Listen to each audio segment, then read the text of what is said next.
Hey, welcome back on the Good Morning Artesia radio show. Fred and I were just sitting here talking, Stephen, about which one of us was going to solve all the problems in the world. I tell you, it's got to be frustrating to know things that you know will work and will be beneficial to people, and then just get blocked and stopped and rejected at other levels of state government, whether you're in government itself or whether you're trying to run a private business. It's got to be frustrating. Let's get back to our county commission meeting. We talked about the lodger's tax public hearing, and that's been tabled. Do you know when that may come back up? Or I think they will look at that some more and decide to maybe solve some of the issues. It's not something that I will ever support, but I think it could pass. I think there is some support for it. And,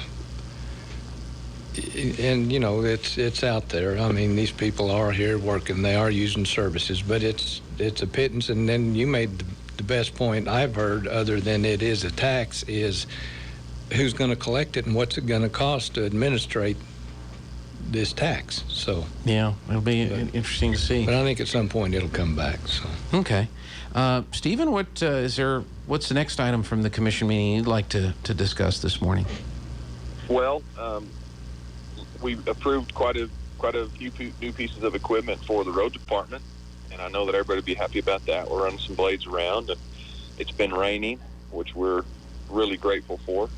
And the road department came in, got a grader, and got a couple of loaders and a few semis and things like that. So we're really trying to support them so they can do their job, and they're just doing a bang-up job. You know, they're out chip sealing roads and doing it for about 50% of what a bid cost would be to have an outside contractor come in. So, you know, what the road department wants, they get, because they're saving a lot of money and they're doing a lot with the money that they have. So, you know, we're grateful we were able to have enough to support their operations, and we appreciate all their work. Now, are there any roads that the county maintains that also would benefit from striping, or are most of these roads that are out in the county are just, you know, you make sure that they are at a minimal level to handle the traffic that they're supposed to be on? Benefit from striping, did you say? Yeah, you know, the center stripe and doing the striping like you see on the highways and in the cities. So, you know, that could be beneficial. How those decisions are made is Jason will go out and do a traffic study. So he sets up his little counters. He does that. He turns the information in. You know, they check blind spots. They check, you know, signage, things like that. And when that information comes back from doing a traffic study, then that's how those things are put into place. You know, we'd love to say when people call, hey, I want a stop sign at the corner of at X and Y Street. We'd love to say, yeah, we'll just go put one in there. But we have to be able to maintain traffic flows. We have to be able to maintain flows for emergency services. And so all that stuff is just made by somebody a lot smarter than I am. They go out and gather the data, so that you know, I guess that could be something that would be beneficial. But the data would have to say, hey, striping here is going to be, you know, this is sure going to help us. But it would be done with a study. Well, I would like to nominate a 13th between Hermosa and Fairgrounds Road for the last week of July. When the Eddy County Fair is going on, there's a lot of traffic going up and down that road, and it's like the only time of the year. I mean, there's other traffic when there's, you know, roping events and rodeo events and stuff going on, but during that last week of July, there's an awful lot of people going up and down that stretch of road right there. That so you want to strike before next July? Is that what you're telling me? I'm nominating it for maybe a study. Oh, okay. You wanted to conduct a study that week. I tell you, I came out of the fairgrounds a couple times, you know, at dusk, and then it had rained, and I'm like, okay, maybe I need to get my eyes checked. Maybe that's what I'll do first. I'll get my eyes checked, and if my eyes are okay and my glasses are okay, then I'll know it's not just me. Sure. No, I'm just because I know you take suggestions from the public all the time, and we've had the road manager on, and you've got your place on the website where people can request to be put on the list to have repairs done, and as a commission, you've gotten a lot of positive feedback on how well that has worked to really help improve and take care of the roads in the county. I am getting a lot of positive feedback on the road improvements. Of course, we were in a condition that they had nowhere to go but better. But the striping is a interesting thought. I don't think we do any of that ourselves. In fact, I know we don't. But Fairgrounds Road, and I can think of a couple others that might benefit from some kind of striping. Maybe even some no passing double yellow lines. Well, now you get careful with those signs because, those are suggestions. Yeah. Striping, I mean, did I say signs? Yeah. No, I said, Okay. you maybe some no passing signs is what you said. And then I said, well, that's where I thought, well, signs for a lot of folks are. Anyway, moving on. I'm sorry. It's not about me. It's about what the county needs. So what next would you like to go to? Fred, do you have an item you want to bring up? Let me see here. Okay, the big one that's going to come up, and while we've got time, we might as well start talking about it. Okay. And how are we going to handle regulations for pot, weed? Okay. That's going to be something we're going to have to deal with is some kind of structure, licensing. In South Eddy County on the Texas border, I'm sure, just like all of the dry counties in Texas, right there at the county line, there's going to be establishments grow up to handle this kind of stuff. Grow up? You want to use that word? All right. Well, it may literally grow up. Yeah. And I'm sure warehouses are going to come in. So yeah, there was a lot of discussion on what we're going to do and how we're going to handle that. Nobody wants to deal with it, but we are going to have to in some form. Now, some of the cities have they formed committees that are starting to draft some of these. I'm not sure about Carlsbad, but I know the other cities up and down the valley are doing that. Is that going to be kind of a guideline for what the county may look at as to what some of these municipalities are considering? I'm thinking kind of follow the rules for alcohol. That would be the simplistic way to go. But I really don't know. I don't know how you handle that. I mean, we could list it on the noxious weed chart and try to handle it that way. Yeah, that'd be interesting. I think you'd get a call from the governor. Yeah, I'm on pretty that sure one. that would happen. But yeah, Stephen, what are your thoughts on this? Has the commission formed a committee to look at this, or are you just going to kind of handle it as a commission? Oh, we gave Steve McCroskey direction yesterday to go ahead and start with an ordinance, not only for the cannabis but also for business registration. And we have been avoiding business registration in the county for some time, but this is going to force our hand to do that. We heard from our attorney yesterday. There's a lot of companies out there. If we go and don't have a business registration for for cannabis, we can't really control them. But that also means that we can't single out that industry. Cass was saying there's a lot of attorneys around in these states that are passing, that are legalizing marijuana, and they're just suing the heck out of municipalities and counties and things like that are not, that are not treating that entity on level ground. So I don't know how we're gonna do it, but I can tell you the principles we're going to use to do it. First of all, we have to realize this is not legal federally. So that we have to throw that caveat out there. This is not legal federally. It is legal on the state level, but what is that relationship? I don't know what that is. But what we have to do is we have to look at this under protecting people's private property rights. And so if we and that means the people who are going to buy property to grow cannabis on, but that also means the people that live next door to these people that do that as well. And so that has to be our base principle. We have to say, okay, we know that these facilities, they have a terrible odor. Okay, well then we have to be able to orient those where where they're not going to devalue somebody else's property, where we can maintain private property values, where we can maintain the safety of the citizens, where we can maintain the integrity of the of the people in the area and things like that. So private property rights are going to be our guiding force in doing this.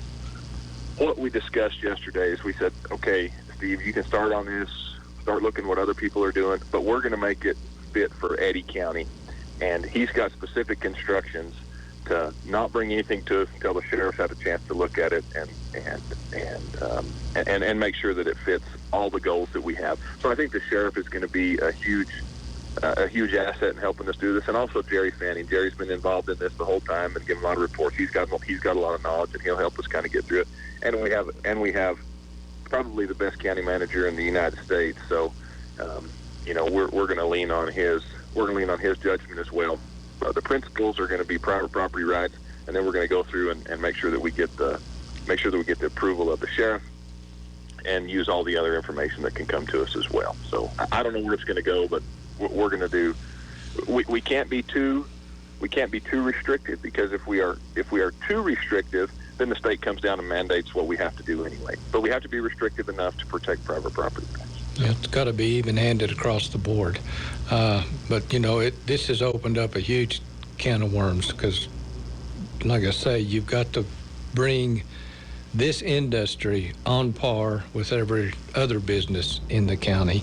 And a lot of people operate outside the city for the reason I was talking about a while ago. It's just easier. There's not so many restrictions. So now we're going to have to also look at taking these guys in. A lot of it's going to include oil field. They're going to push back. They're not going to like it. Nobody's going to like this. So if you don't have a business registration for a business that operates in the county, you're being advised against creating one just for the marijuana industry. Yes, to Stephen's point, the lawyers would love it if we would go that route. So we'd be in court in a New York minute. But we're going to have to do it. So they have to have a license. Well, they have to have a business license. So if we're going to force the marijuana industry, so they by the regulation, they have to have a business license. The marijuana industry does. I'm not sure. I don't believe I don't believe they do have to have one. But if we're going to, we don't have zoning. Gotcha. Period. Okay. And so if we're going to say you can or cannot have it at this location, then we have to create a business registration process to be able to control where that goes in order to protect, like I said, the citizens in Eddy County from property devaluation and other unwanted things. Yeah. And in the city, I can see that's a little more understandable because they already have zoning. Mm-hmm. They already have restrictions based on certain locations and types of businesses. But now, because of this, the county is going to have to head down a path that for most counties, they never want to go down that path. No. But, you can probably harken back to the ETZ. Right. That people in the county hated. They didn't want any part of it. And I'm not advocating that now, and I didn't then. But if we're going to try to control some of this marijuana stuff, like Stephen said, people in Riverside and what have you, they're not going to like it if somebody just comes in and does everything, Well, let me ask you this. I know a while back there was quite a bit of discussion about regulating the man camps. Did that ever go through the county, and is that the type of thing that once that was done, you could go back in that direction and say, well, we did it this way for this, so we can do it this way for the marijuana stores, as opposed to having to do the whole zoning thing? I'm not sure about that. Yeah, Stephen, weren't you a part of that discussion on the man camp zoning and stuff like that? Yes, sir. I wasn't on the commission at the time, but I was involved in most of those meetings, and that's just essentially writing an ordinance. Right, and saying, hey, an RV park has to meet these requirements and so many setbacks and things like that. That could possibly be done, but at the end of the day, if somebody wants to put an RV park in the county, they can put it anywhere as long as they meet those requirements. And so maybe there'd be something done there, to say, hey, you got to be X number of feet away from a school or X number of feet away from a church or something like that. Maybe you could take care of it in a simple ordinance. What we're being instructed right now is there's the business registration route is the best route to go on, and we also do have to have a cannabis ordinance as well. So we actually opened up two cans direction for that as well. So. 2 cans. How come there's 2 cans of worms on that counter there? You should have cleaned those out of there. It's, that's just what we do, Gene. Every day we just wake up, try to deal with whatever the state sends us. Wow. It's whether it's mass or cannabis. I mean, we're just. Well, are you finding? I mean, what are you hearing from your constituents? Because I'm guessing there's some support for the cannabis industry out there. I don't know how vocal they are, or whether or not they're going to come up and talk to you, Fred, or any of the other county commissioners. They're probably not going to come up and talk to me, but I'm sure there's some support up there. I mean, it's been around for a very long time. I don't think it's a lot of the mild use of the stuff is even being enforced in a lot of places. There's just so much of it. But I think a lot of people are going to be pleased to know they can go to a store somewhere and buy it. I don't think anybody has thought about the consequences that we've just been talking. Mm-hmm. And I think the tax on it is going to eventually be sky high on it. I mean, that's the whole reasoning behind it, is we're going to balance the budget on marijuana tax, which is not going to happen. Yeah. But